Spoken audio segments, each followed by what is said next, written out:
여권 좀 볼까? 발음 귀엽네. 관광 왔어? 술에 취한 경찰 셋이 비웃습니다. 한국인 여성 2명은 그저 조용히 여행 중이었습니다. 그런데 단지 다르다는 이유로 그들의 팔이 거칠게 잡히고 여긴 미국이야. 규칙은 우리가 정해. 비아냥과 조롱이 섞인 그 말에 주변 사람들은 외면했습니다. 눈빛이 흔들리는 동생, 이를 악무는 언니. 그녀는 떨리는 손으로 휴대폰 녹화를 켜며 낮게 중얼거립니다. 당신들, 지금 큰 실수하고 있어요. 그 순간 경찰의 손이 다시 그녀의 어깨를 밀칩니다. 잔이 부서지고 정적이 흐릅니다. 그녀의 눈빛이 차갑게 식어갑니다. 과연 이대로 모든 것이 끝나는 걸까요? 하지만 잠시 후 세상을 뒤집는 단 한마디가 터져 나옵니다. 오늘의 사연은 유진님과 민서님의 이야기입니다.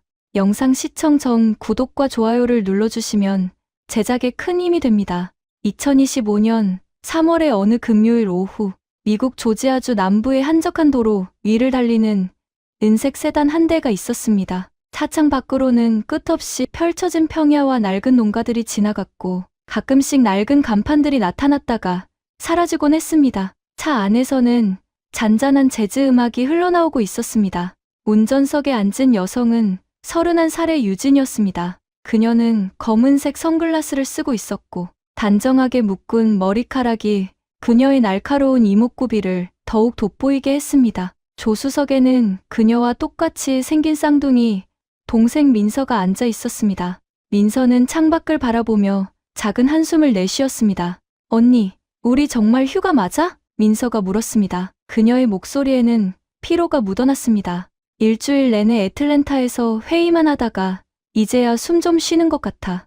유진이 잠시 민서를 바라보다가 미소를 지었습니다. 맞아, 휴가야. 오늘부터는 일 생각 하나도 안 해. 우리 3일 동안은 그냥 평범한 관광객이야. 민서가 고개를 끄덕였습니다. 그래, 평범한 관광객. 좋지. 근데 언니, 우리가 평범했던 적이 있었나? 두 사람은 동시에 웃음을 터뜨렸습니다. 그 웃음 속에는 지난 10년간 함께 겪어온 수많은 위험과 긴장, 그리고 승리의 순간들이 담겨 있었습니다. 유진과 민서는 단순한 쌍둥이 자매가 아니었습니다. 그들은 인터폴 국제범죄수사국 소속의 특수요원이었습니다. 유진은 현장 수사관으로, 민서는 사이버 분석관으로 지난 7년간 전 세계를 누비며 국제범죄 조직을 추적해왔습니다. 차 안의 분위기는 평화로웠습니다. 오랜만에 느끼는 여유였습니다. 민서가 가방에서 태블릿을 꺼내 화면을 켰습니다. 화면에는 인터폴 내부 네트워크의 로그인 창이 떠올랐습니다. 유진이 슬쩍 옆을 보며 말했습니다. 야, 오늘은 그거 꺼놔. 진짜로. 민서가 어깨를 으쓱했습니다. 습관이야. 그냥 확인만 하려고. 확인하다가 또 사건 하나 물고 들어가는 거 나도 알아. 민서야, 우리 진짜 쉬자. 본부 측에서도 3일은 완전히 오프라인으로 있으라고 했잖아. 민서가 태블릿을 덮으며 작게 웃었습니다. 알았어, 언니. 언니 말이 맞아. 우리 진짜 좀 쉬어야지. 지난달에 프랑스 작전 끝나고 나서 제대로 쉰 적이 없었잖아. 유진이 고개를 끄덕였습니다. 맞아, 그때 정말 위험했어. 그 무기 밀매상들 체포하는데 거의 한 달 걸렸잖아. 언니가 없었으면 나 못 살았을 거야. 민서가 진지한 표정으로 말했습니다. 그때 창고에서 총격전 벌어졌을 때 언니가 날 밀어내지 않았으면. 유진이 민서의 손을 잡았습니다. 우린 하나야. 내가 날 구한 적도 몇 번인데. 우리 이런 얘기 그만하고 앞으로 3일은 정말 즐기자. 차는 계속 남쪽으로 향했습니다. 내비게이션이 알려주는 목적지는 로웰타운이라는 작은 마을이었습니다.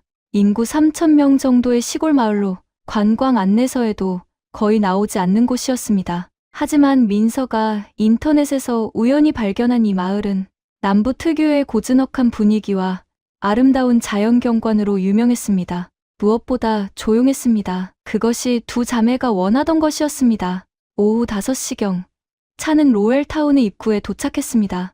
낡은 나무 간판에는 로웰타운에 오신 것을 환영합니다라는 글자가 희미하게 새겨져 있었습니다. 마을은 예상했던 것보다 더 작고 조용했습니다.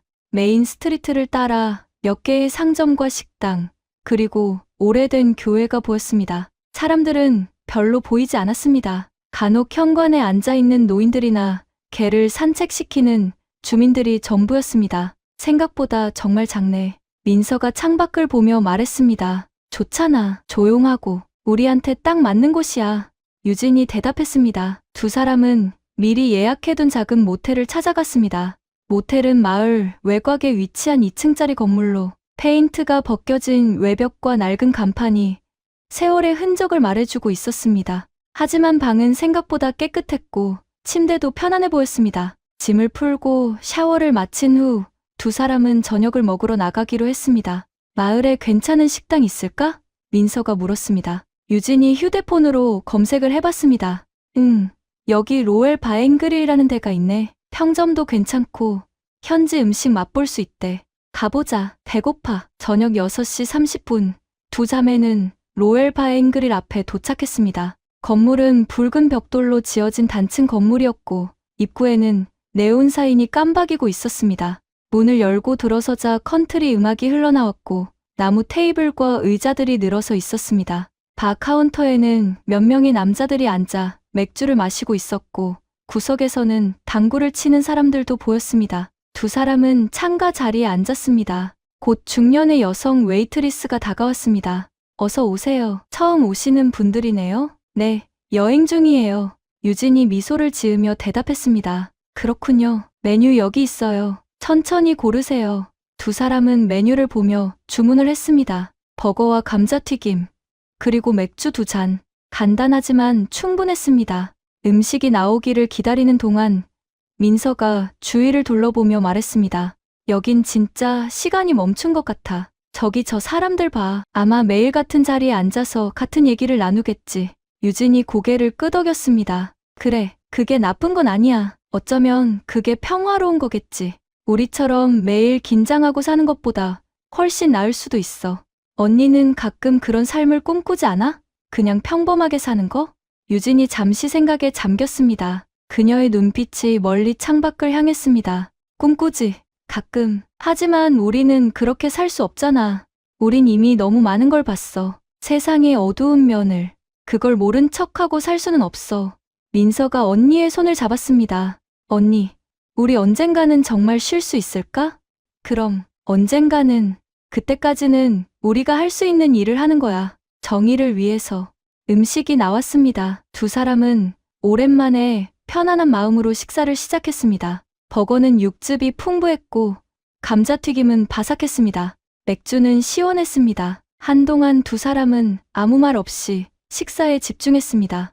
이런 순간이 얼마나 소중한지 그들은 너무나 잘 알고 있었습니다. 식사를 마치고 난 후 유진이 휴대폰을 꺼내 본부에 간단한 메시지를 보냈습니다. 무사히 도착, 3일 후 연락. 유진, 민서, 곧 답장이 왔습니다. 좋은 휴가 보내. 긴급 상황 없으면 연락 안 할게. 본부. 유진이 휴대폰을 주머니에 넣으며 민서를 보았습니다. 이제 진짜 오프야. 우리만의 시간이야. 민서가 환하게 웃었습니다. 좋아. 그럼 내일은 뭐 할까? 여기 근처에 호수가 있다던데.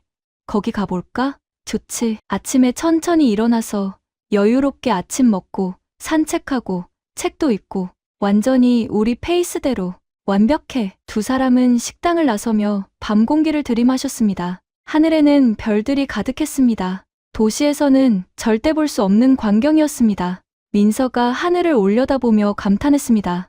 와, 별 진짜 많다. 서울에서는 이런 거 못 봤는데.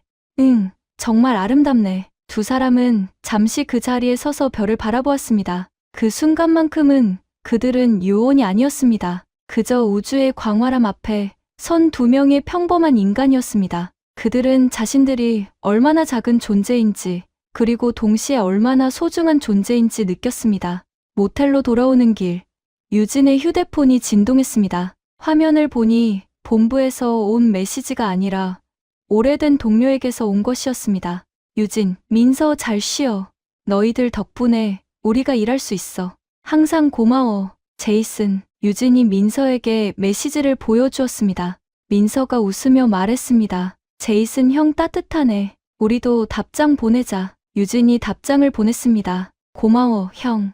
우리 곧 돌아갈게. 안전하게. 모텔 방에 들어서자 두 사람은 침대에 누웠습니다. 창문을 통해 들어오는 달빛이 방 안을 은은하게 비추고 있었습니다. 민서가 침대에서 뒤척이며 말했습니다. 언니, 내일 정말 아무 일도 없었으면 좋겠어. 그냥 평온한 하루. 유진이 눈을 감으며 대답했습니다. 그럴 거야. 걱정 마. 여긴 정말 조용한 마을이야. 아무 일도 없을 거야. 하지만 유진의 직감은 그녀에게 다른 것을 말하고 있었습니다. 오랜 현장 경험이 그녀에게 가르쳐 준 것이 있었습니다. 너무 조용한 곳에는 종종 예상치 못한 폭풍이 숨어 있다는 것을. 하지만 그녀는 그 생각을 떨쳐냈습니다.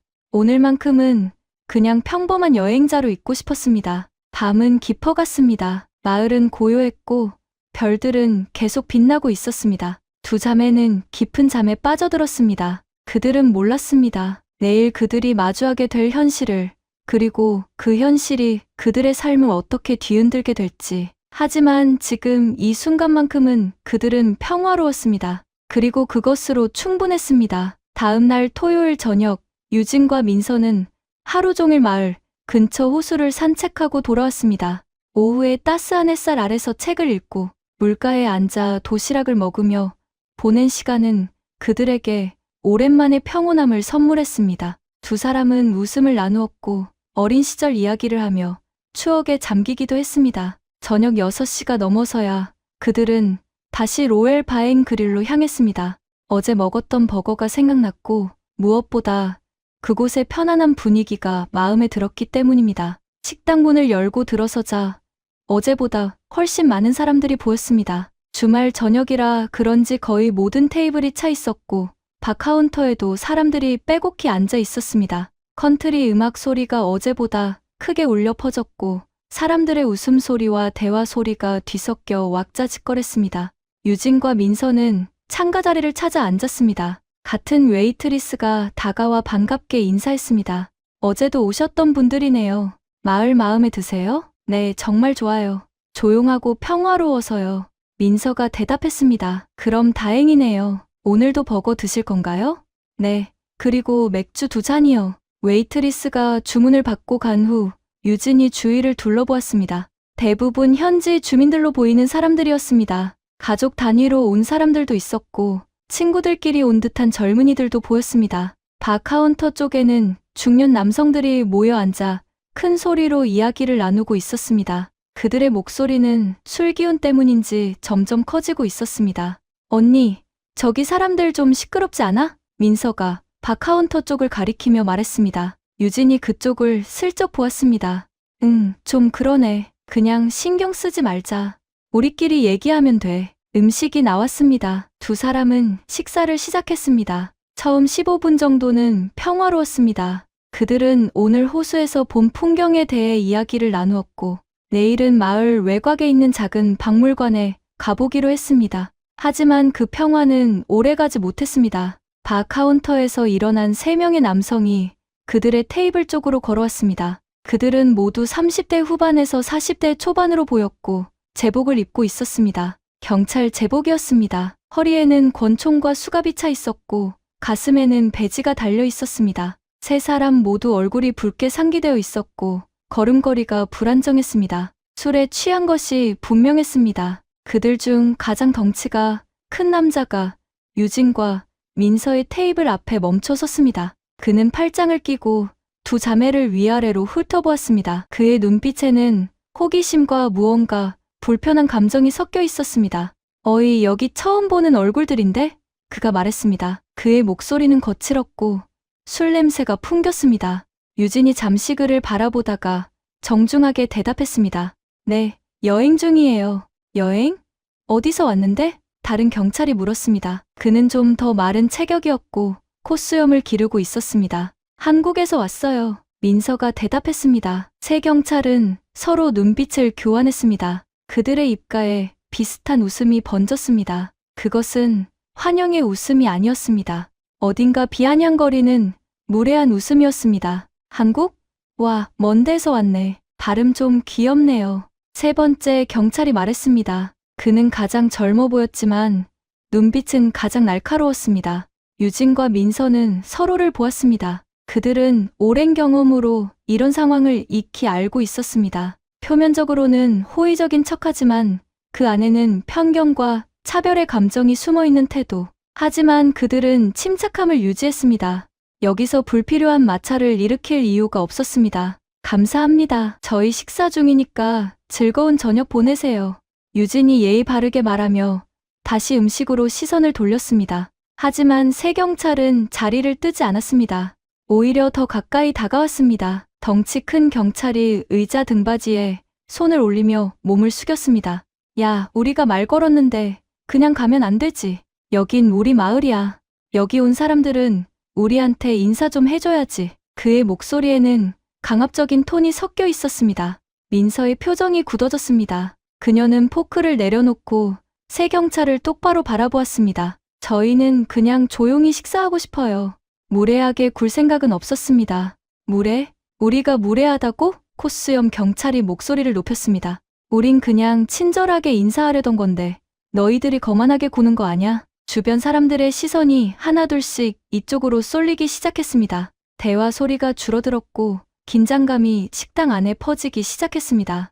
유진은 상황이 악화되고 있다는 것을 직감했습니다. 그녀는 민서의 손을 살짝 잡으며 진정시켰습니다. 그리고 새 경찰을 바라보며 최대한 침착한 목소리로 말했습니다. 저희 정말 다툴 생각 없어요. 그냥 저녁 먹고 숙소로 돌아갈 거예요. 방해하지 말아주시면 감사하겠습니다. 하지만 그녀의 말은 오히려 상황을 더 악화시켰습니다. 덩치 큰 경찰이 비웃으며 말했습니다. 방해? 우리가 방해한다고? 야, 여긴 미국이야. 우리나라야. 너희 같은 외국인들이 와서 이래라 저래라 할 권리 없어. 유진의 눈빛이 차갑게 변했습니다. 그녀는 이제 이것이 단순한 오해가 아니라는 것을 깨달았습니다. 이것은 명백한 인종차별적 태도였고 권력을 앞세운 괴롭힘이었습니다. 그녀는 천천히 자리에서 일어섰습니다. 민서도 함께 일어났습니다. 알겠어요. 저희가 나가겠습니다. 더 이상 문제 만들고 싶지 않으니까요.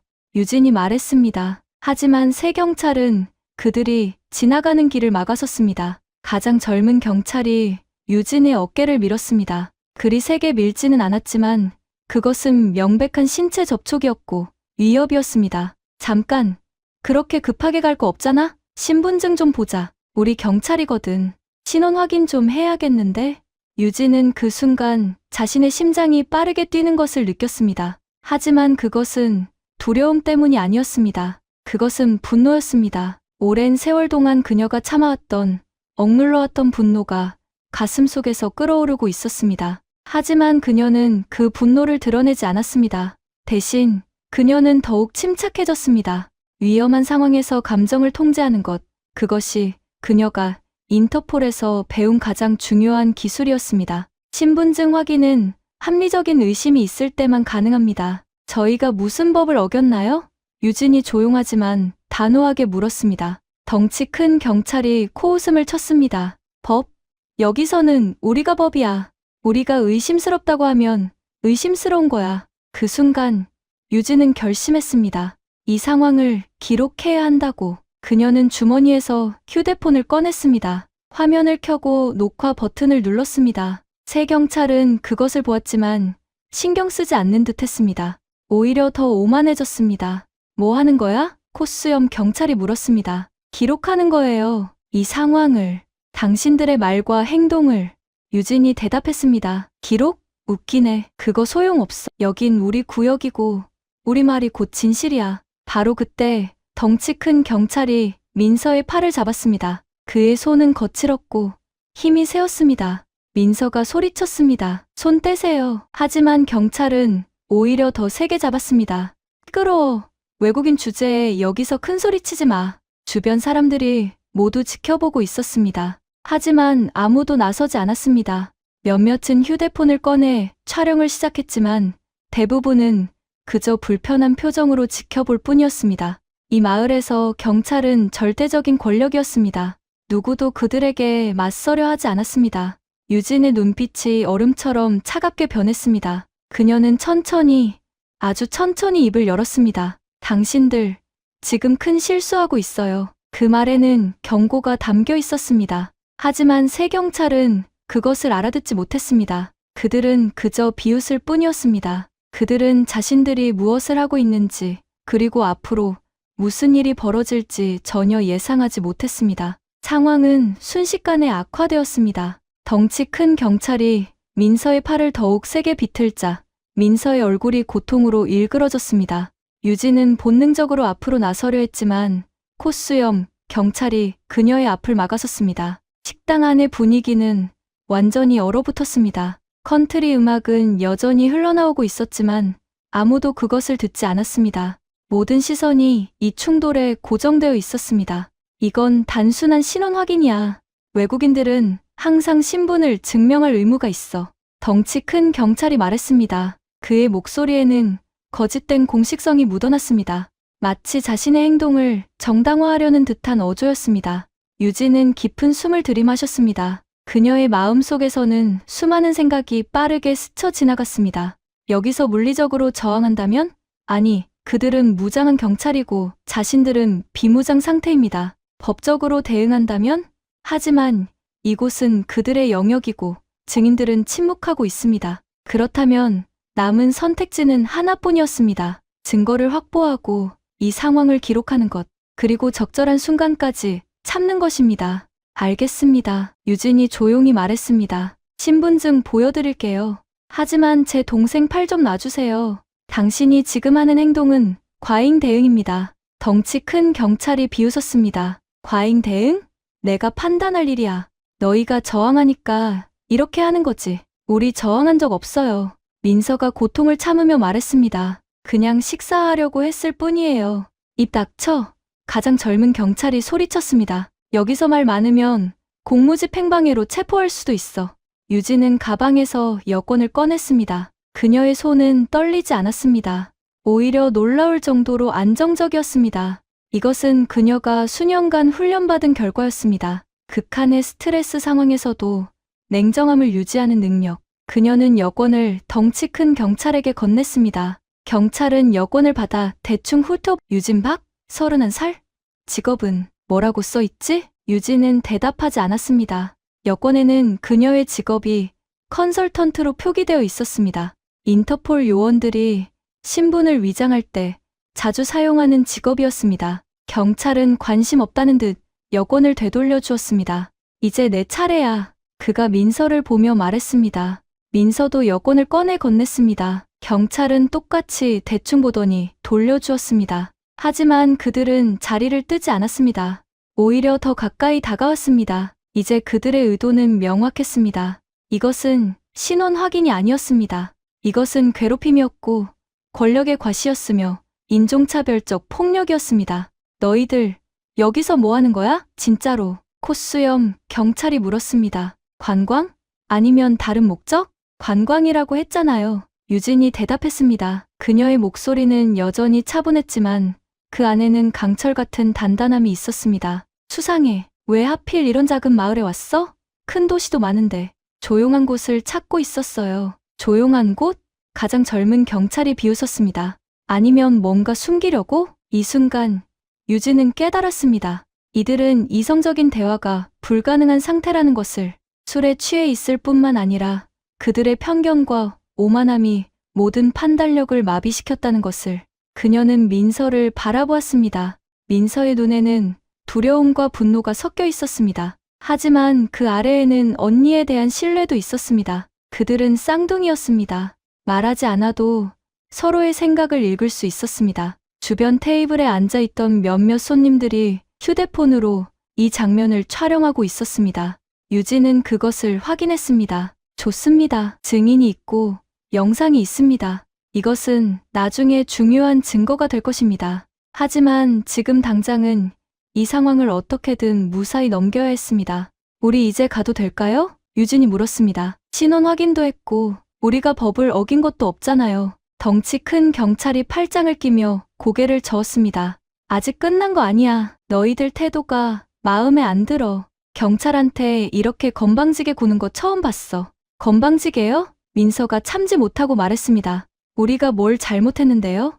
우리는 그냥 조용히 식사하려고 했을 뿐이에요. 시비 건 건 당신들이잖아요. 그 말이 방아쇠를 당겼습니다. 덩치 큰 경찰의 얼굴이 붉게 변했습니다. 그는 민서의 어깨를 거칠게 잡았습니다. 뭐라고? 지금 우리한테 대들어? 너 체포된 거야. 무슨 죄목으로요? 유진이 앞으로 나서며 물었습니다. 공무집행방해, 그리고 경찰 모욕. 우리 아무것도 안 했어요. 민서가 소리쳤습니다. 하지만 새 경찰은 이미 결정을 내렸습니다. 콧수염 경찰이 수갑을 꺼냈습니다. 주변 사람들이 웅성거렸지만 여전히 아무도 나서지 않았습니다. 이것이 이 마을의 현실이었습니다. 경찰은 법 위에 있었고 그들에게 맞서는 것은 곧 자신의 안전을 위협하는 일이었습니다. 유진은 마지막으로 시도했습니다. 지금 하시는 행동은 불법입니다. 합리적 의심 없이 체포할 수 없어요. 우리는 변호사를 부를 권리가 있습니다. 변호사? 덩치 큰 경찰이 웃었습니다. 여기서는 내가 100명의 변호사를 데려와도 소용없어. 우리가 법이야. 우리 말이 곧 진실이고. 그 순간 유진의 눈빛이 변했습니다. 그것은 더 이상 두려움도 분노도 아니었습니다. 그것은 결의였습니다. 차갑고 단단하며 흔들리지 않는 결의. 그녀는 천천히 손을 들어 올렸습니다. 저항하지 않겠다는 의미였습니다. 민서도 똑같이 했습니다. 알겠어요. 체포하시려면 하세요. 하지만 이 모든 것이 기록되고 있다는 걸 알아두세요. 유진이 말했습니다. 기록? 상관없어. 콧수염 경찰이 수갑을 채우며 말했습니다. 차가운 금속이 유진의 손목을 감쌌습니다. 민서도 수갑이 채워졌습니다. 주변 사람들은 그저 지켜볼 뿐이었습니다. 몇몇은 불편한 표정을 지었지만 대부분은 무표정했습니다. 웨이트리스는 주방 안으로 사라졌습니다. 식당 주인으로 보이는 남자는 바 카운터 뒤에서 고개를 돌렸습니다. 새 경찰은 두 자매를 식당 밖으로 끌고 나갔습니다. 밤 공기가 차가웠습니다. 주차장에는 경찰차 한 대가 서 있었습니다. 덩치 큰 경찰이 뒷좌석 문을 열었습니다.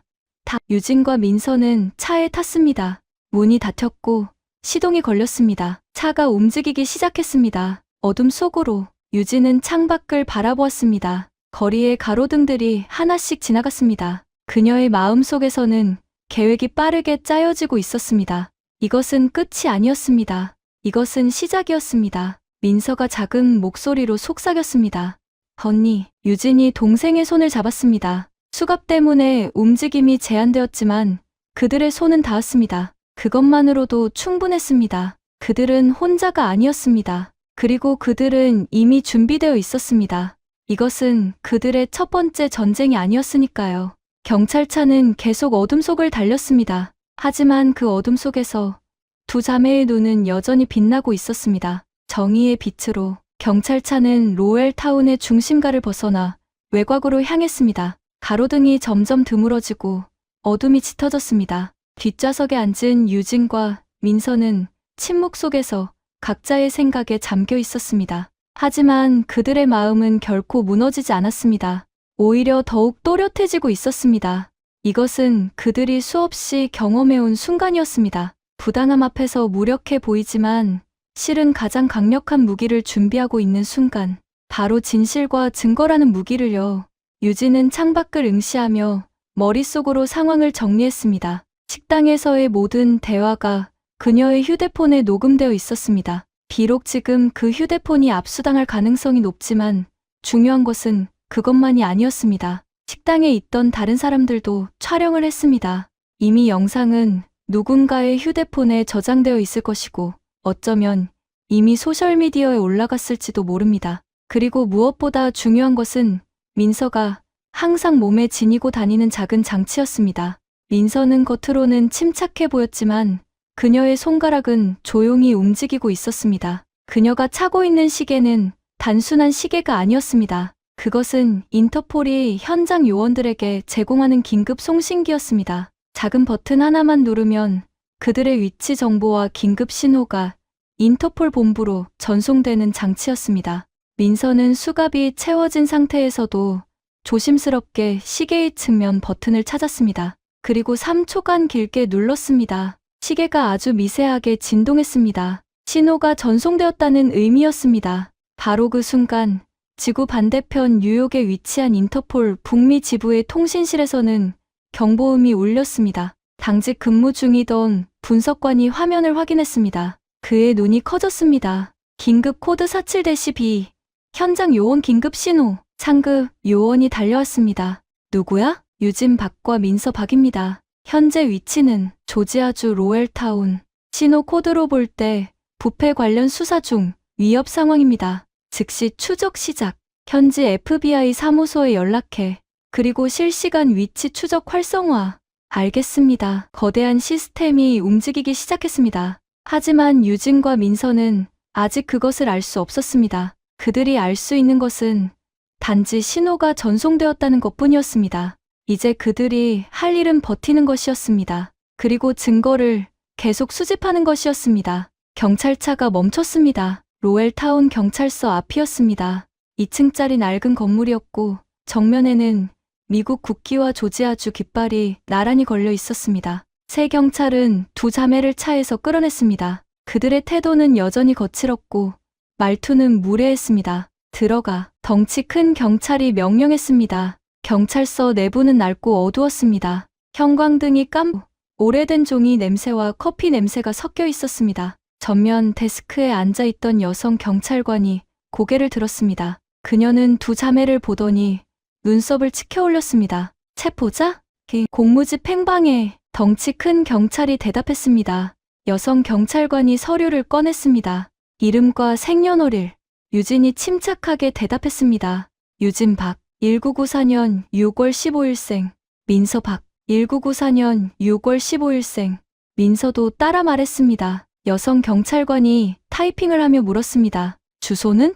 한국 서울입니다. 유진이 대답했습니다. 관광 비자? 네. 서류 작성이 끝나자 세 경찰은 두 자매를 뒤쪽 복도로 데려갔습니다. 복도 끝에는 두 개의 신문실이 있었습니다. 덩치 큰 경찰이 유진을 한쪽 방으로, 코수염 경찰이 민서를 다른 방으로 밀어 넣었습니다. 그들을 분리하려는 것이었습니다. 신문실은 좁고 답답했습니다. 회색 벽과 금속 테이블, 그리고 두 개의 의자가 전부였습니다. 구석에는 CCTV 카메라가 있었지만 빨간불이 꺼져 있었습니다. 작동하지 않거나 혹은 일부러 끈 것이었습니다. 유진은 그것을 확인했습니다. 이곳은 감시의 사각지대였습니다. 덩치 큰 경찰이 유진을 의자에 앉혔습니다. 수갑은 여전히 채워진 채였습니다. 그는 테이블 반대편에 앉으며 팔짱을 꼈습니다. 가장 젊은 경찰도 함께 들어와 문 옆에 섰습니다. 자, 이제 진지하게 얘기 좀 하자. 덩치 큰 경찰이 말했습니다. 너희 여기 왜 왔어? 진짜 이유, 관광이라고 말씀드렸잖아요. 유진이 차분하게 대답했습니다. 거짓말하지 마. 아시아 여자 둘이 이런 외진 마을에 올 이유가 없어. 뭔가 숨기는 거 있지? 숨기는 거 없어요. 우리는 그냥 조용한 곳에서 쉬고 싶었을 뿐입니다. 덩치 큰 경찰이 테이블을 쾅 쳤습니다. 계속 거짓말하면 더 큰 혐의를 추가할 거야. 유진은 전혀 움찔하지 않았습니다. 그녀는 그를 똑바로 바라보았습니다. 그녀의 눈빛에는 두려움이 없었습니다. 오히려 경찰이 불편해하기 시작했습니다. 그 시선에는 뭔가 다른 것이 있었습니다. 마치 자신을 꿰뚫어 보는 듯한, 모든 것을 계산하고 있는 듯한 시선이었습니다. 왜 웃어? 경찰이 물었습니다. 웃지 않았는데요. 유진이 대답했습니다. 내 눈이 웃고 있어. 뭐가 그렇게 재밌어? 유진은 잠시 침묵했습니다. 그리고 천천히 입을 열었습니다. 당신 후회하게 될 거예요. 그 말에 방 안의 공기가 얼어붙었습니다. 가장 젊은 경찰이 앞으로 나섰습니다. 뭐라고? 지금 협박하는 거야? 협박이 아니에요. 경고죠. 당신들이 지금 하고 있는 모든 행동에는 결과가 따릅니다. 법은 당신들만을 위한 게 아니에요. 덩치 큰 경찰이 비웃었습니다. 법? 여기서는 우리가 법이야. 이미 말했잖아. 우리 말이 곧 진실이고 우리가 원하면 너는 여기서 평생 썩을 수도 있어. 그렇게 생각하세요? 유진이 조용히 물었습니다. 정말로 당신들이 법 위에 있다고 생각하세요? 당연하지. 여긴 로엘타운이야. 우리 구역이고 우리 규칙이야. 유진은 더 이상 말하지 않았습니다. 그녀는 그들이 스스로 무덤을 파고 있다는 것을 알았습니다. 모든 말, 모든 행동이 나중에 그들을 무너뜨릴 증거가 될 것이었습니다. 그녀가 할 일은 단지 시간을 버는 것이었습니다. 옆방에서는 민서도 비슷한 신문을 받고 있었습니다. 하지만 민서의 접근 방식은 달랐습니다. 그녀는 겉으로는 두려워하는 척했습니다. 목소리를 떨게 하고 눈물을 글썽이며 말했습니다. 제발요. 우리 정말 아무것도 안 했어요. 그냥 보내주세요. 코수염 경찰은 그 모습에 만족한 듯 웃었습니다. 이제야 정신 차렸네. 처음부터 이렇게 나왔으면 이런 일 없었을 거야. 미안해요. 정말 미안해요. 민서가 말했습니다. 하지만 그녀의 손은 조용히 움직이고 있었습니다. 시계의 또 다른 기능을 작동시키고 있었습니다.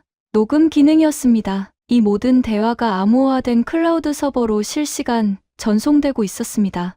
민서는 울먹이는 척하면서도 경찰이 최대한 많은 말을 하도록 유도했습니다. 왜 우리한테 이러는 거예요? 민서가 물었습니다. 왜긴 뭐가 왜야. 너희 같은 외국인들이 우리 마을에 와서 설치니까 그렇지. 여긴 미국이야. 우리나라고. 너희는 손님이고 손님은 주인 말을 들어야지. 우리 아무것도 안 했는데요. 내 존재 자체가 문제야. 알겠어? 여기는 너희 같은 사람들이 올 곳이 아니야. 그 말들은 모두 기록되었습니다. 명백한 인종차별 발언들이었습니다.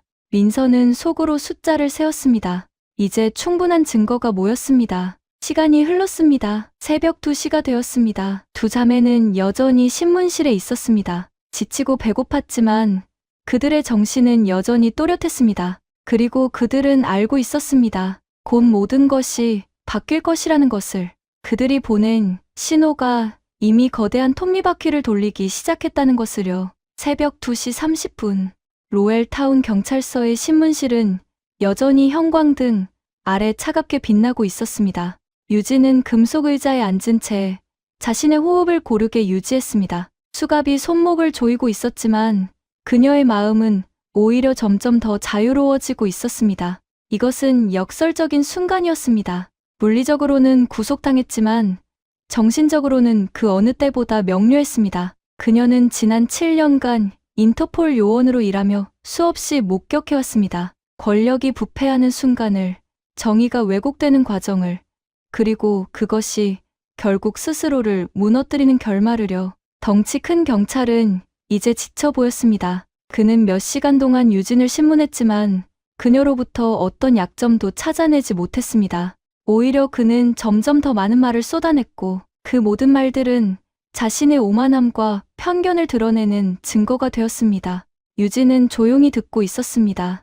때로는 질문을 던져 그가 더 많이 말하도록 유도했습니다. 이것은 신문이 아니었습니다. 이것은 자백의 시간이었습니다. 너 대체 뭐야? 덩치 큰 경찰이 마침내 물었습니다. 평범한 관광객 같지 않아. 내 눈빛.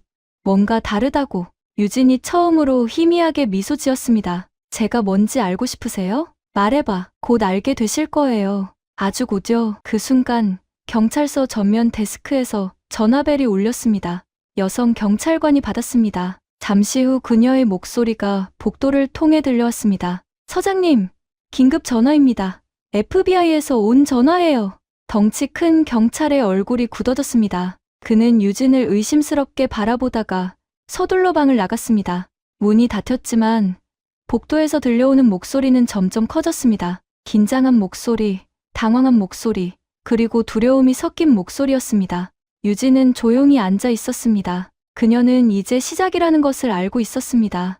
민서가 보낸 신호가 드디어 결실을 맺고 있었습니다. 지구 반대편 뉴욕의 인터폴 본부에서는 지난 몇 시간 동안 엄청난 일이 벌어지고 있었습니다.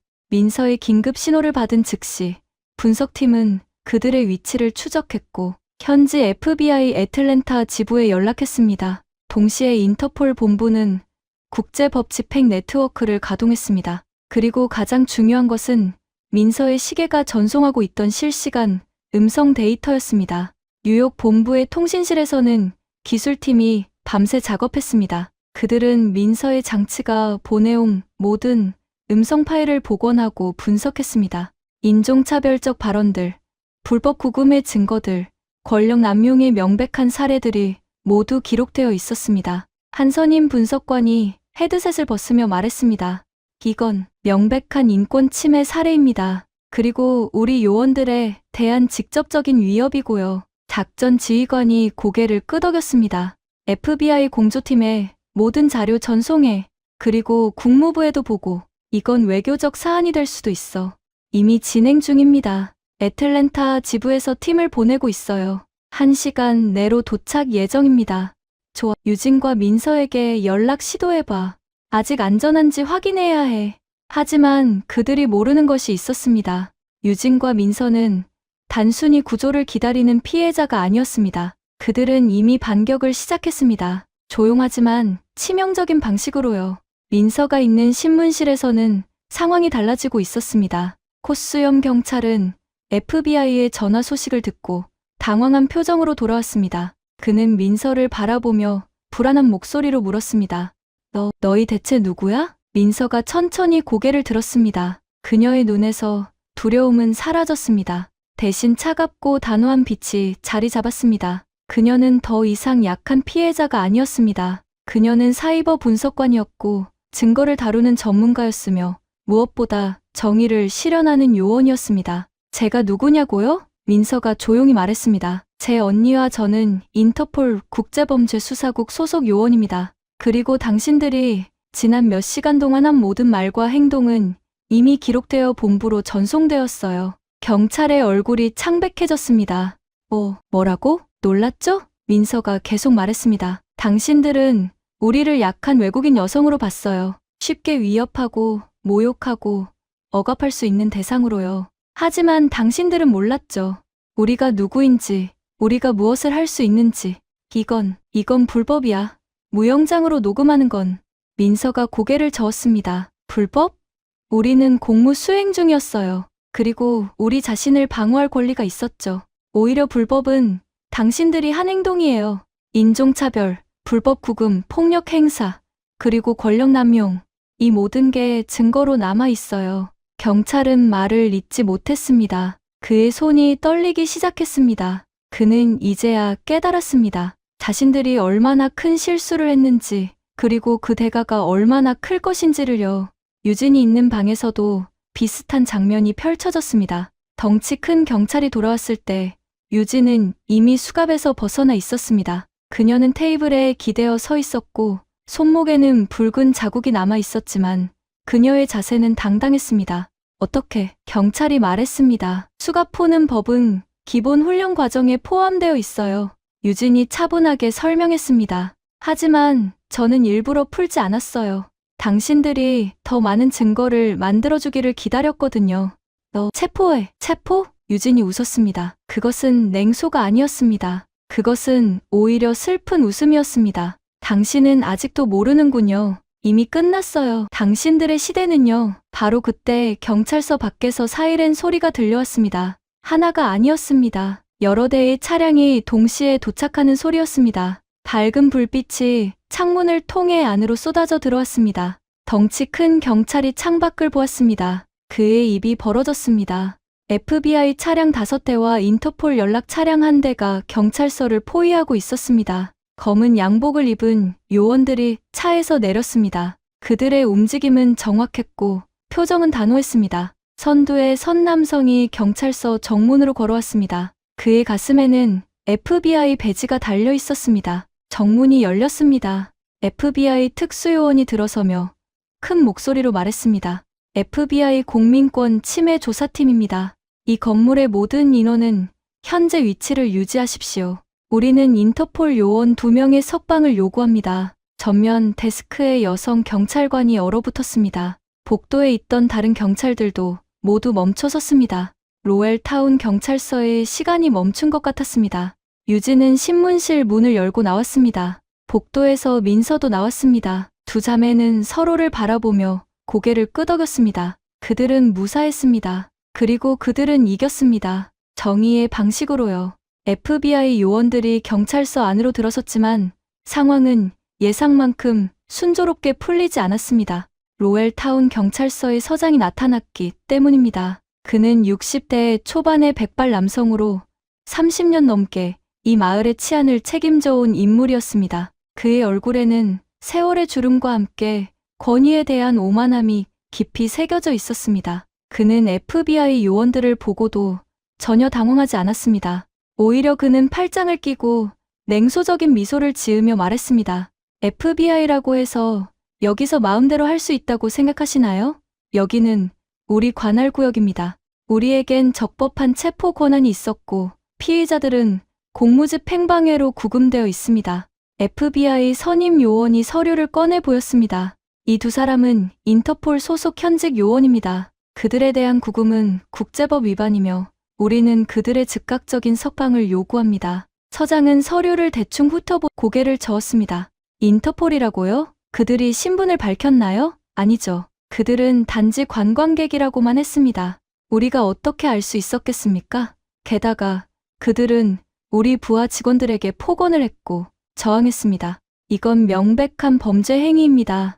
유진이 앞으로 나섰습니다. 그녀의 목소리는 여전히 침착했지만 그 안에는 강철 같은 단단함이 있었습니다. 저희는 신분을 밝힐 필요가 없었습니다. 왜냐하면 저희는 아무런 법을 어기지 않았으니까요.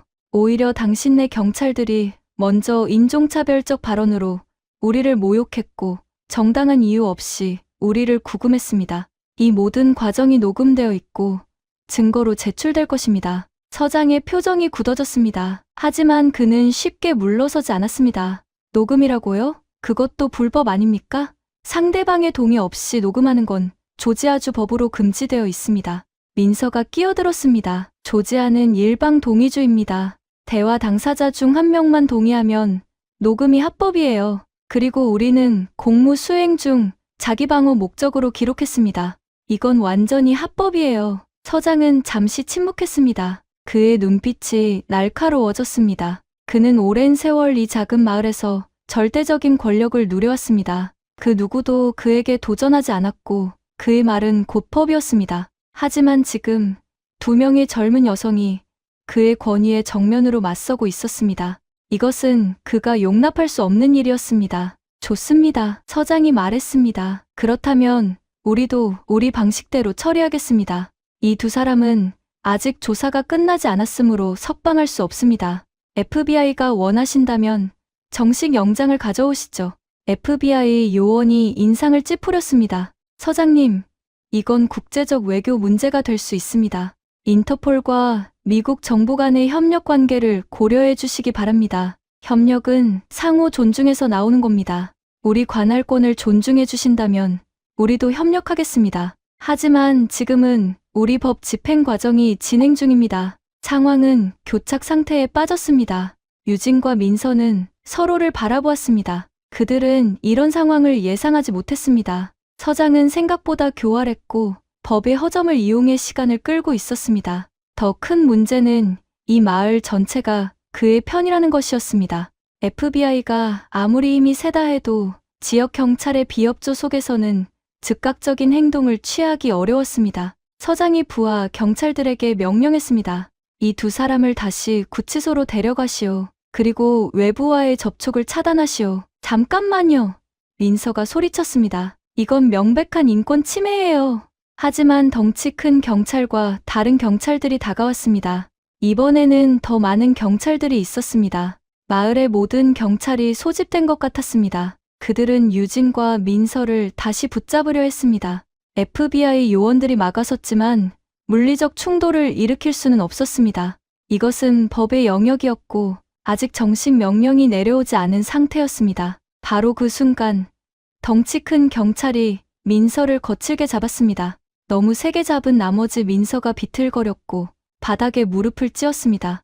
유진이 앞으로 달려갔지만 다른 경찰들이 그녀를 막았습니다. 혼란 속에서 민서의 시계가 바닥에 떨어졌습니다. 그것은 산산조각이 났습니다. 그들의 유일한 통신 수단이 파괴된 것입니다. 민서야! 유진이 소리쳤습니다. 민서는 고통스러운 표정으로 언니를 바라보았습니다. 그녀의 눈에는 눈물이 고여 있었습니다. 하지만 그것은 고통의 눈물만은 아니었습니다. 그것은 분노의 눈물이었고 좌절의 눈물이었으며 무엇보다 이 부당함에 대한 깊은 슬픔의 눈물이었습니다. 경찰들은 두 자매를 분리했습니다. 유진은 한쪽 복도로, 민서는 다른 쪽 복도로 끌려갔습니다. FBI 요원들은 항의했지만 서장은 단호했습니다. 내일 아침 법원이 열리면 정식 절차를 밟겠습니다. 그 전까지는 우리 관할입니다. 구치소 문이 닫혔습니다. 유진은 좁고 어두운 방에 혼자 남겨졌습니다. 창문도 없고 침대도 없었습니다. 바닥에는 차가운 콘크리트만 있었습니다. 그녀는 벽에 기대어 앉았습니다. 처음으로 그녀의 마음에 의심이 스며들었습니다. 과연 자신들이 이길 수 있을까? 과연 정의가 승리할 수 있을까? 그녀는 자신의 과거를 떠올렸습니다. 왜 그녀가 인터폴 요원이 되기로 결심했는지를요. 10년 전 그녀가 21세였을 때 유진은 미국에서 교환학생으로 공부하고 있었습니다. 어느 날 밤, 그녀는 귀가하던 중 경찰의 검문을 받았습니다. 이유는 단순했습니다. 그녀가 아시아인이었기 때문입니다. 그날 밤 그녀가 겪었던 모욕과 두려움은 평생 잊을 수 없었습니다. 그때 그녀는 다짐했습니다. 언젠가 이런 부당함을 바로잡겠다고. 법이 힘없는 사람들을 보호하지 못한다면 자신이 그 법을 지키는 사람이 되겠다고. 하지만 지금, 이 순간, 그녀는 다시 그때의 무력감을 느끼고 있었습니다. 권력은 여전히 강했고, 정의는 여전히 멀게만 느껴졌습니다. 그녀의 눈에서 눈물이 흘러내렸습니다. 오랜만에 느끼는 감정이었습니다. 요원이 된 후 그녀는 감정을 통제하는 법을 배웠습니다. 하지만 지금은 달랐습니다. 이것은 단순한 임무가 아니었습니다. 이것은 그녀 자신의 존엄성에 대한 싸움이었습니다. 옆방에서는 민서도 혼자 앉아 있었습니다. 그녀의 무릎은 아팠고 손목에는 멍이 들어 있었습니다. 하지만 육체적 고통보다 더 아픈 것은 마음의 상처였습니다. 그녀는 항상 언니를 믿었습니다. 언니가 모든 것을 해결해 줄 거라고. 하지만 지금 언니도 무력했습니다. 두 사람 모두 이 거대한 시스템 앞에서 작고 연약한 존재일 뿐이었습니다. 민서는 자신의 가슴에 손을 얹었습니다. 그녀의 심장은 여전히 뛰고 있었습니다. 그녀는 살아 있었습니다. 그리고 살아있는 한 희망은 있었습니다. 그녀는 눈을 감고 깊은 숨을 들이마셨습니다. 그리고 조용히 중얼거렸습니다. 포기하지 마. 아직 끝나지 않았어. 새벽 3시, 로웰타운 경찰서는 고요했습니다. 하지만 그 고요함은 폭풍 전의 정적이었습니다. 멀리 뉴욕에서는 인터폴 본부가 여전히 깨어 있었고, 워싱턴에서는 국무부가 움직이기 시작했습니다. 이것은 더 이상 작은 마을의 작은 사건이 아니었습니다. 이것은 국제적 사안이 되었고, 전 세계가 지켜보고 있었습니다. 하지만 그 사실을 아직 아무도 몰랐습니다. 유진도 민서도 심지어 서장도요. 그들은 모두 어둠 속에서 각자의 싸움을 하고 있었습니다. 그리고 곧 동이 틀 것입니다. 새벽 4시 30분. 동이 트기 직전에 가장 어두운 시간이었습니다. 유진은 차가운 바닥에 앉아 눈을 감고 있었습니다. 잠들지는 않았습니다. 그녀는 명상하고 있었습니다. 이것은 그녀가 인터폴 훈련 과정에서 배운 기술이었습니다. 극한의 스트레스 상황에서 정신을 집중하고 감정을 정리하며 다음 행동을 계획하는 방법이었습니다. 그녀의 호흡은 고르고 깊었습니다. 들숨과 날숨 사이에서 그녀는 자신을 발견했습니다. 두려움도 있었지만 그것보다 더 큰 것은 확신이었습니다. 정의는 반드시 승리한다는 확신이었습니다. 비록 그 길이 멀고 험난할지라도요. 그녀는 자신의 멘토였던 인터폴 선배의 말을 떠올렸습니다. 유진아, 정의는 소리 없이 온다. 천둥처럼 울리지 않고 번개처럼 빛나지 않는다. 하지만 그것은 물방울이 바위를 뚫듯이 조용하지만 확실하게 세상을 바꾼다. 그 말은 지금 이 순간 더욱 절실하게 다가왔습니다. 그녀와 민서가 겪고 있는 이 고통은 헛되지 않을 것입니다. 이것은 기록될 것이고 증거가 될 것이며 결국 변화를 만들어낼 것입니다. 바로 그때 복도에서 발소리가 들렸습니다.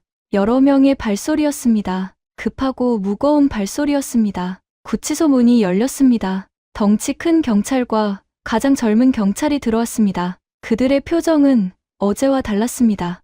오만함은 사라지고 그 자리에는 초조함과 두려움이 자리 잡고 있었습니다.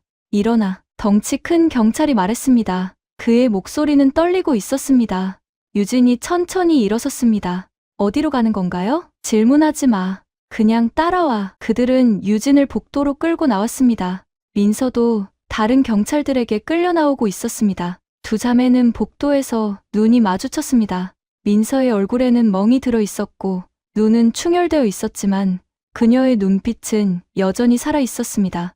유진은 미세하게 고개를 끄덕였습니다. 민서도 같은 동작으로 대답했습니다. 말이 필요 없었습니다. 그들은 쌍둥이였고 서로의 마음을 읽을 수 있었습니다. 경찰들은 두 자매를 경찰서 뒷문으로 데려갔습니다. 그곳에는 무표시 밴 한 대가 대기하고 있었습니다. 유진은 직감적으로 알았습니다. 이것은 정상적인 절차가 아니라는 것을요. 그들은 두 자매를 어디론가 옮기려 하고 있었습니다. 아마도 FBI의 눈을 피해서요. 잠깐만요. 유진이 말했습니다. 우리를 어디로 데려가는 거죠? 이건 명백히 불법이에요. 닥쳐. 가장 젊은 경찰이 소리쳤습니다. 너희가 여기 있으면 문제가 더 커져. 우리도 우리 방식대로 처리할 권리가 있어. 그들은 두 자매를 벤에 밀어 넣었습니다. 문이 닫혔고 시동이 걸렸습니다. 벤은 경찰서를 빠져나와 마을 외곽으로 향했습니다. 점점 가로등이 사라지고 어둠이 짙어졌습니다. 유진과 민서는 서로의 손을 꼭 잡았습니다. 두려움이 없다면 거짓말일 것입니다. 하지만 그들에게는 두려움보다 더 큰 것이 있었습니다. 그것은 서로에 대한 믿음이었고 정의에 대한 신념이었습니다. 30분쯤 달렸을까요? 벤이 멈췄습니다. 문이 열렸고 차가운 새벽 공기가 밀려 들어왔습니다. 유진과 민서는 밖으로 끌려 나왔습니다. 그곳은 버려진 창고였습니다. 높은 철제 지붕과 녹슨 벽, 깨진 유리창들이 을씨년스러운 분위기를 자아냈습니다. 주변에는 아무도 없었습니다. 오직 3명의 경찰과 두 자매뿐이었습니다. 덩치 큰 경찰이 두 자매 앞에 섰습니다. 그는 권총을 빼들었습니다. 민서가 숨을 들이켰습니다. 유진은 민서를 자신의 뒤로 숨겼습니다. 경찰의 손은 떨리고 있었습니다. 그의 눈에는 공포와 분노가 뒤섞여 있었습니다. 너희 때문이야. 그가 말했습니다. 너희가 우리 인생을 망쳤어. 너희 같은 것들이 오지만 않았어도. 유진이 조용히 말했습니다. 우리가 당신들 인생을 망친 게 아니에요. 당신들이 스스로 선택한 거예요. 우리를 모욕하고 폭력을 휘두르고 법을 악용하기로 선택한 건 당신들이에요. 닥쳐. 경찰이 소리쳤습니다. 너희가 뭘 알아. 우린 이 마을에서 평생을 살았어. 우리 가족이 여기 있고 우리 삶이 여기 있어. 그런데 너희 같은 외부인들이 와서 모든 걸 망치고 있잖아. 외부인? 민서가 떨리는 목소리로 말했습니다. 우리가 외부인이라서 모욕당해도 되나요? 우리가 다르다는 이유로 인권을 침해당해도 괜찮은 건가요? 콧수염 경찰이 비웃었습니다. 인권? 여긴 미국이야. 우리나라고. 너희는 손님이야. 손님은 주인을 따라야지.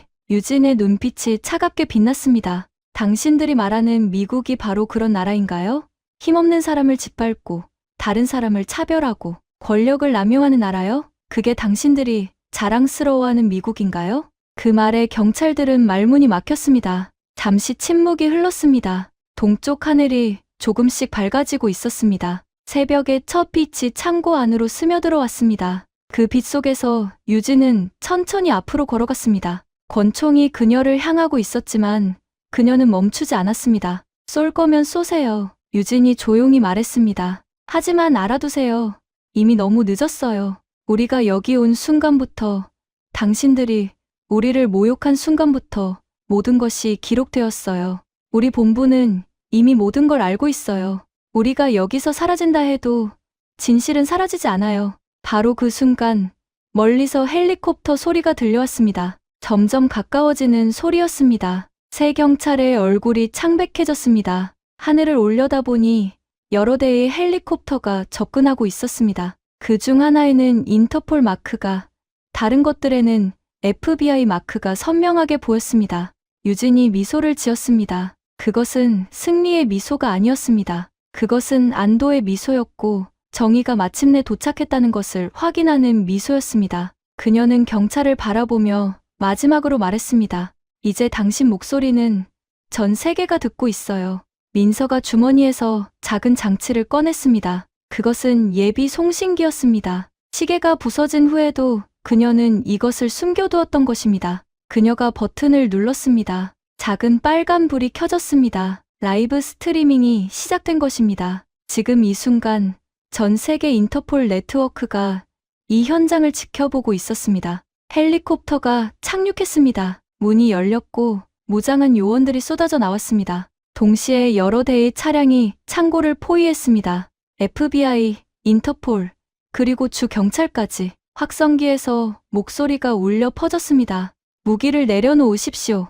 당신들은 포위되었습니다. 덩치 큰 경찰의 손에서 권총이 떨어졌습니다. 그는 무릎을 꿇었습니다. 다른 두 경찰도 마찬가지였습니다. 그들의 시대는 끝났습니다. 정의가 승리했습니다. 유진이 민서를 껴안았습니다. 두 자매는 말없이 서로를 꼭 안았습니다. 그들의 눈에서 눈물이 흘러내렸습니다. 그것은 슬픔의 눈물도 기쁨의 눈물도 아니었습니다. 그것은 인간의 존엄성을 지켜낸 자들만이 흘릴 수 있는 깊은 감동의 눈물이었습니다. 태양이 떠올랐습니다. 새로운 날이 밝았습니다.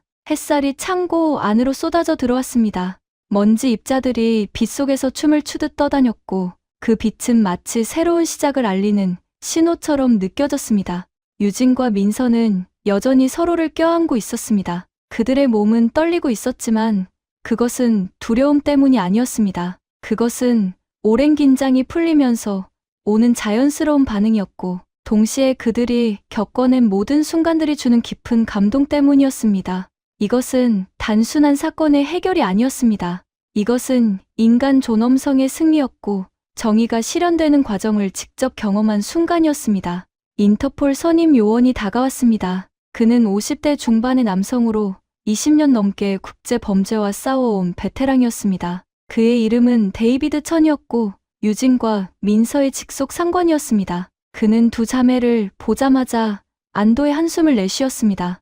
유진, 민서 괜찮은가? 그의 목소리는 걱정과 안도가 뒤섞여 있었습니다. 유진이 고개를 끄덕였습니다. 네, 괜찮습니다. 저희는 괜찮아요. 자네들이 보낸 신호를 받았을 때 우리 모두 얼마나 놀랐는지 모를 거야. 휴가 중이었잖아. 그런데 긴급 코드가 뜬 거지. 모든 팀이 즉시 가동되었어. 워싱턴의 국무부도, 서울의 외교부도, 심지어 리옹 본부까지 모두 움직였지. 민서가 작게 웃었습니다. 죄송해요. 휴가를 망쳤네요. 데이비드 천이 그녀의 어깨를 다독였습니다. 휴가는 다시 갈 수 있어. 하지만 자네들의 안전은 그 무엇과도 바꿀 수 없지. 자네들은 우리 팀의 소중한 가족이야. FBI 요원들이 3명의 경찰을 체포했습니다. 수갑이 채워지고 권리가 고지되었습니다. 한때 이 마을에서 절대적 권력을 누렸던 그들은 이제 범죄자가 되었습니다. 덩치 큰 경찰은 끌려가면서도 유진을 돌아보았습니다. 그의 눈에는 후회와 분노가 뒤섞여 있었습니다. 하지만 유진은 그를 바라보지 않았습니다. 그녀에게 중요한 것은 복수가 아니었습니다. 중요한 것은 정의였고 그것은 이미 실현되었습니다. 의료팀이 도착했습니다. 그들은 유진과 민서를 검진했습니다. 다행히 심각한 부상은 없었습니다. 민서의 무릎에 타박상이 있었고 유진의 손목에는 수갑, 자국이 남아 있었지만 모두 치료 가능한 수준이었습니다. 하지만 보이지 않는 상처도 있었습니다. 마음의 상처, 존엄성이 짓밟혔던 기억, 그리고 그 과정에서 느꼈던 무력감. 이런 것들은 육체적 상처보다 치유하는데 더 오랜 시간이 걸릴 것이었습니다. 오전 9시경, 유진과 민서는 인터폴 임시 지휘소로 이동했습니다. 그곳은 로웰타운에서 30km 떨어진 작은 호텔이었습니다. 방에 들어서자 그들은 비로소 안전함을 느꼈습니다. 샤워를 하고 깨끗한 옷으로 갈아입고 따뜻한 음식을 먹었습니다. 이 모든 일상적인 행위들이 그들에게는 특별하게 느껴졌습니다. 그들은 생존했고 이겨냈으며 여전히 살아 있었습니다. 오후가 되자 브리핑이 시작되었습니다. 데이비드 천과 FBI 책임자, 그리고 법무 담당자들이 모였습니다. 스크린에는 지난 이틀간의 모든 증거 자료가 정리되어 있었습니다. 식당에서의 영상, 신문실에서의 녹음, 그리고 민서의 송신기가 전송한 실시간 데이터까지 모든 것이 명확했습니다. 이것은 명백한 인권 침해 사례였고 인종차별적 폭력이었으며 공권력 남용이었습니다. FBI 책임자가 말했습니다. 로웰타운 경찰서는 즉각 연방 조사를 받게 됩니다. 서장을 포함한 5명의 경찰이 기소될 예정이고 경찰서 자체도 해체될 가능성이 높습니다. 이 사건은 전국적인 이슈가 될 것입니다. 유진이 물었습니다. 그 마을 주민들은 어떻게 되나요? 경찰서가 없어지면 치안은 누가 담당하죠? 주 경찰이 임시로 관할하고 새로운 시스템이 구축될 것입니다. 이번 기회에 그 마을의 오래된 부패 구조를 완전히 개혁할 계획입니다. 민서가 조용히 말했습니다. 저희 때문에 마을 전체가 혼란스러워지는 것 같아서 마음이 불편해요. 데이비드 천이 고개를 저었습니다. 자네들 때문이 아니야, 민서. 그 부패한 시스템 때문이지. 자네들은 그저 진실을 밝혔을 뿐이야. 그리고 그 진실이 변화를 만들어낸 거지.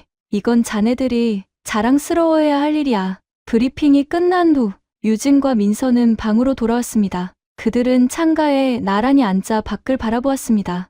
해가 서쪽으로 기울고 있었고 하늘은 주황빛으로 물들어 있었습니다. 아름다운 노을이었습니다. 민서가 먼저 입을 열었습니다. 언니, 우리 정말 잘한 걸까? 유진이 동생을 바라보았습니다. 무슨 말이야? 우리가 신분을 밝히고 그들을 고발하고 이렇게 큰 일을 만든 거 그냥 참고 넘어갈 수도 있었잖아. 우리 휴가였고 곧 떠날 예정이었고. 유진은 잠시 생각했습니다. 그녀도 같은 질문을 자신에게 던져보았습니다. 과연 그들의 선택이 옳았을까? 하지만 답은 명확했습니다. 민서야, 우리가 참았다면 어떻게 되었을까? 그 경찰들은 계속 다른 사람들을 괴롭혔겠지. 다음 피해자는 우리가 아니라 다른 누군가였을 거야. 어쩌면 더 약한 사람, 더 무력한 사람이었을지도 몰라. 우리가 싸울 수 있는 힘이 있었기에 싸운 거야. 그리고 그것이 옳은 일이었어. 민서가 고개를 끄덕였습니다. 맞아, 언니 말이 맞아. 우리는 운이 좋았어. 우린 훈련받은 요원이고 뒤에 거대한 조직이 있었지. 하지만 다른 사람들은 그냥 평범한 관광객이었다면?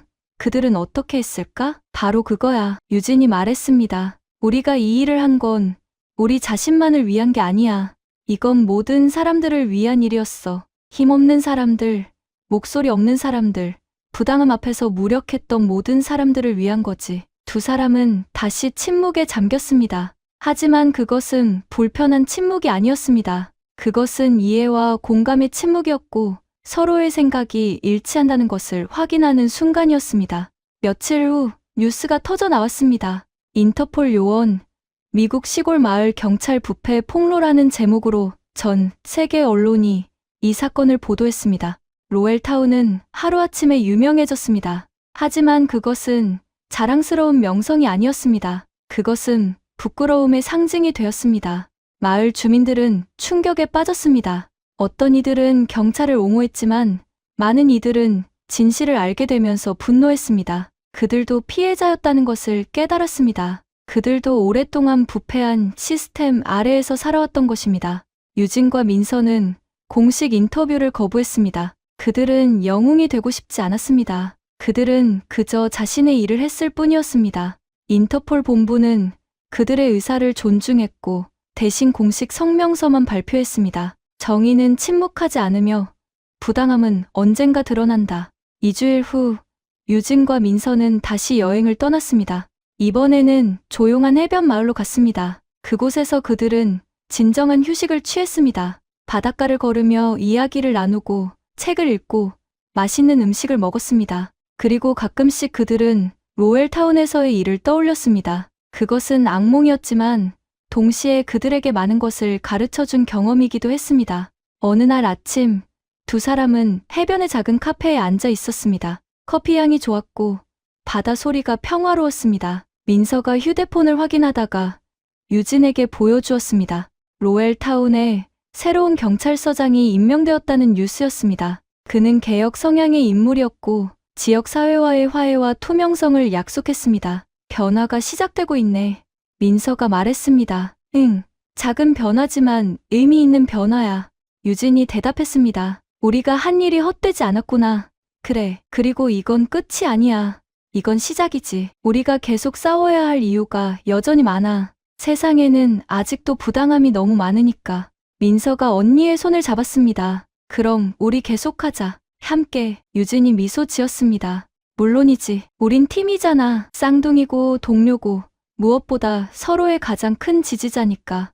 햇살이 두 사람을 비추었습니다. 그들의 얼굴은 평화로웠고 눈빛은 여전히 빛나고 있었습니다. 그들은 알고 있었습니다. 앞으로도 많은 도전이 기다리고 있을 것이라는 것을. 하지만 그들에게는 용기가 있었고 신념이 있었으며 무엇보다 서로가 있었습니다. 화면이 천천히 멀어지며 자막이 떠올랐습니다. 정의는 조용히 그러나 반드시 찾아온다. 그리고 그것을 지키는 사람들이 있는 한 희망은 계속된다.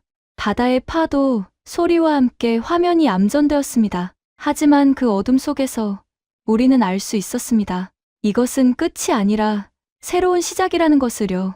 유진과 민서의 이야기는 계속될 것이고 그들처럼 정의를 위해 싸우는 사람들의 이야기도 계속될 것입니다. 그리고 그 이야기들이 모여 세상은 조금씩 더 나은 곳이 될 것입니다. 지금까지 사람의 무한한 가능성을 믿는 인생길이었습니다. 오늘 영상이 즐거우셨다면 댓글로 여러분이 어디에서 듣고 계신지 남겨주세요. 청취자 한 분 한 분의 이야기에도 귀를 기울이고 싶습니다. 감사합니다.